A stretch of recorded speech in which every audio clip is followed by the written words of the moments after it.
Hello, everybody. Happy Marvel Monday. And for Marvel Monday today, I thought we would take a look at this book, Web of Spider-Man number 8. It's got a really awesome cover, one of those classic Spider-Man in the black costume and the symbiote costume before it went all Venom on him. I love that little Spider-Man in the little UPC code box for the direct market. How'd I get this book? So, let's see, it's got a cover price of 65 cents. Came out in 1985. And last year, a student of mine came to me and said, hey, I got this book and I want you to have it. I'm done with it. So it looks like he paid $4 for it.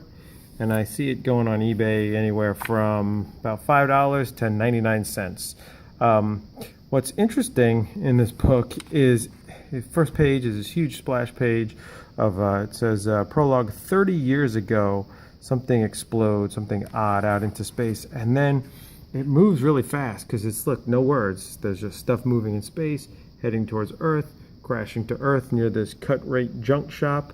And then it starts the bank. And a lot of it is these 10 or more plus panel pages, but yet there's very little dialogue in these panels. There's like, Hopkins, yikes, or hey. So it moves really quick, and this guy's a banker, and he's got a friend, and he say, hey, we're gonna hang out later. So sounds cool. And the calendar here says 1954, and I was like, wait, what?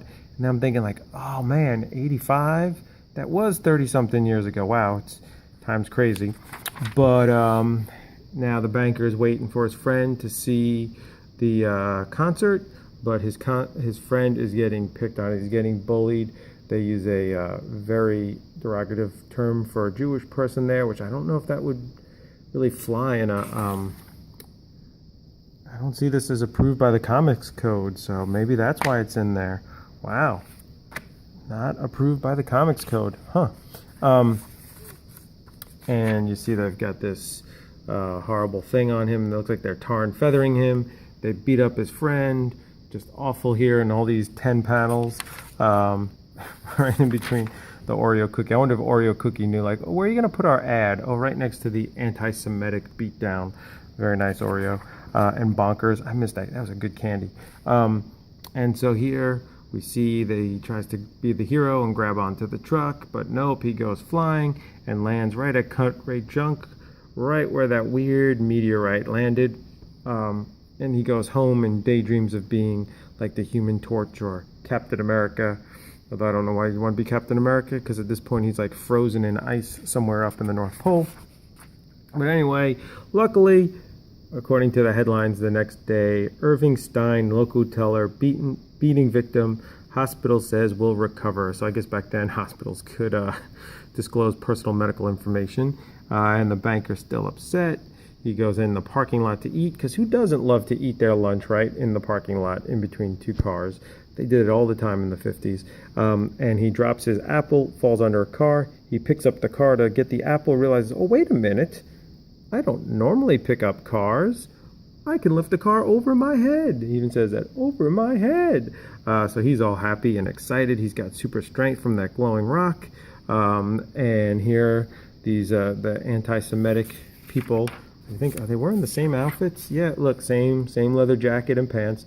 Maybe it's, I don't know what it is. Oh yeah, the bucket says tar. Not only do they hate Jewish people, they hate African Americans because they use two other racial slurs right here, which I don't even want to say. And so luckily our Mr. Banker is not racist. He wants to help everyone, and he doesn't really do anything. He just leaves. And we see this cut-rate E.T., who also likes Reese's Pieces. I guess they were, I don't know what they were doing. I don't even want to get into that. All right. So anyway, I guess he just leaves the young African-American newspaper seller, but he goes home, makes a costume, and becomes a hero. That's the end of the prologue here. And so now we go to, Fit for Life. I wonder how many people use this system and are still in shape 30 years later. Now we go to the Daily Bugle, and no J. Jonah Jameson here. Instead, we've got Robbie, who looks just like the Sam Raimi movies, and he is sick of Spider-Man pictures. Come on, Peter, that's all you've got. Got a whole filing cabinet full of your Spider-Man pictures. I'm sending you out to Smithville to see the Smithville Thunderbolt, that hero. And I wonder if it's a little bit like a take on Smallville. I'm not really sure if that's just a coincidence. And he is in Jay Jamerson's office, so something must be going on here where Jay Jamerson has been forced out, or Robbie's taken over for him.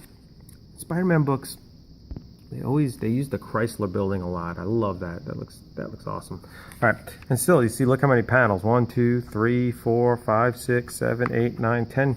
10 panel layout. Kind of interesting. So here's Peter Parker. Ooh, look at that guy. He'll come back later. Takes a Greyhound, and it says Greyhound. They don't even change it or anything. I wonder if Greyhound knew that. And he goes to Smithville, population 2,653.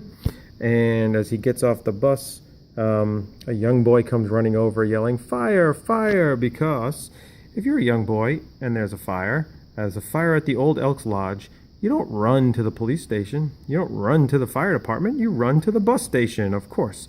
And luckily for them, Spider-Man's there, and Peter says, "Oh, look at that. It is on fire. Let me run back to the bus station." But apparently, maybe the bus station's not too far. Get in this empty bus, change into my new black symbiote costume, and save the day. But someone else is there. The Smithville Thunderbolt. He crashes through the door. He gets through all this smoke. He finds the kids and jumps out. But someone else is in there. Someone grabs Peter Parker, who his spider senses were tingling, as we can see by those lines. But he thought it was just from the fire, just from the smoke. This guy picks him up, throws him right through the floor. What is that? Crash. That's what the sound makes. And runs away. Hey, that ain't him, because he's after the Smithville Thunderbolt. Meanwhile, the Smithville Thunderbolt's getting all this praise, but Spider-Man puts a tracker on him, so he's going to follow him. And as he goes later, his spider senses tell him that the tracker is in this dumpster. And he's about to open the dumpster, thinking that he threw it out. And here comes, what's her name? Roxanne De Winter. And she is the most forward woman ever in the history of forward women. She just comes right up to Peter. And I imagine when I read this that she sounds like like an old 1940s actress. Like if you've seen A Night at the Museum 2, when they had Amelia Earhart, the way her character was, because she just comes in and she's like, "Roxanne De Winter, and I was just admiring your 35 Shutterbug," his camera here. And then she finds out, "You're a newspaper man too? I'm the newspaper person." So when Peter says he works for the newspaper, she gets all upset. But then once she says, "No, the Daily Bugle in the big city of New York," she just grabs him by the arm and says, why didn't you say so? Come on, Ace, I'm buying you lunch." Calls people Ace. And then here's her dialogue. Oh my gosh, this is what she says here. "So that's the name of my tune, Ace. I want out of this Horseburg. I want to hit the big time, the Big Apple. The reason why I snapped at you was because I thought you were stepping on my ticket out. The Thunderbolt, he's changed his patterns in the last couple of years. Doesn't fight much crime anymore. Just shows up at miscellaneous disasters that seem to pop up." Interesting. And then, I got to keep reading it because it's so funny. "Not that there's much crime thereabouts anyway, thanks to the Thunderbolt's rep, but there's one heck of a story in why he's changed. Say, this might work out after all. With my knowledge of the local scene and your connections in Manhattan, we could make one dynamite team. Might even end up sharing a Pulitzer. What do you say, Ace?" And she just touches his arm, and Peter's like, "No way, I'm out of here." And she's like, "Well, I'm going to follow you." So it just cracks me up. So Peter goes back to the dumpster. Nothing there. So he goes after where the Spidey senses might be. Leads to this house. So he gets into a Spider-Man costume and starts snooping around.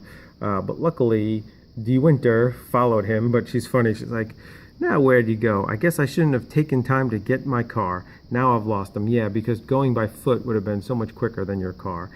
So she sees the house and she goes to it too. And Spider-Man sneaks in and sees the Thunderbolt just as a normal guy and starts to confront him. Spider-Man knows that the tracker is in this closet, opens it up. There's the Thunderbolt costume. He's crushed. He's had 30 years. That's the best hiding spot he could get. That's the best secret lair he could have. Then the Thunderbolt explains that he's been losing his strength, so he's been using biomechanical and engineering and machines to enhance his strength, as De Winter is listening to all this. But here's where it takes a drastic turn. He then says that he has been starting these disasters, that he set the fire, which was really just smoke bombs. He weakened the wall so he could crash through. He waited to see the kids go in to scare the heck out of them and start the smoke. And he goes, oh, it's just harmless smoke, because breathing in smoke and scaring kids never hurt anybody. And then Spider-Man's like, uh-oh, Spider senses, opens the door. De Winter's getting a picture. His life's ruined. His spider senses are tingling, thinks it's all De Winter, has no idea that guy smashes through and says, I am the Smithville Thunderbolt. I am going to kill you.